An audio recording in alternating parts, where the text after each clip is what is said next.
Die oggendbreek word wakker met 'n kreet hoog uit die blou, waar die groot arend sy sirkels oor die blink rivier kom hou. In die doringboom se takke sit die bosduif stil en wag, met oë wat niks miskyk nie, aan die begin van nog 'n dag. Hier leer 'n groepie vriende om mekaar te verstaan, terwyl hulle speel op die pad van groot word gaan.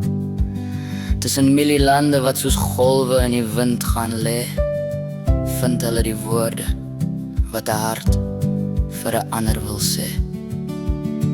Want hier stap ons die veldpad met die Skepper se plan, waar deernis en respek die bodem van ons siel beman.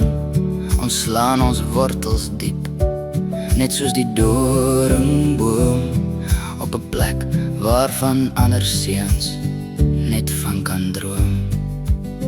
As die son die Karoo grond in warm goud kom kleur, en die reuk van doringbloeisels deur die lug skeur, dan buig ons die knie waar brak water en vrede vloei, en ons kyk hoe die karakter in elke jong man groei. Hier is jou woord, jou eer, en jou broer, jou vaste rots. Ons dra mekaar se laste met 'n stil en diepe trots. Geen storm of kwaad sal hierdie band ooit kan breek, want die vuur van omgee is in elke hart aangesteek. En as die skadu's lank word oor die wye landerye, dan weet ons dit is veilig in die Here se weë en rye.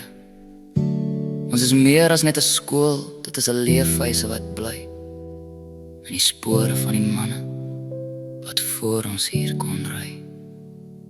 Want hier stap ons die veldpad met die Skepper se plan, waar deernis en respek die bodem van ons siel beman.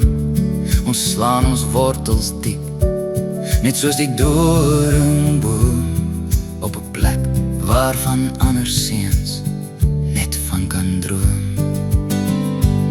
Ja, vertel dit vir die wêreld, laat die hele land nou hoor van die woordam wat hier as broers saam woon. Tussen die visrivier en die berge wat groen vertoon, is dit Malo waar God en sy kinders saam woon.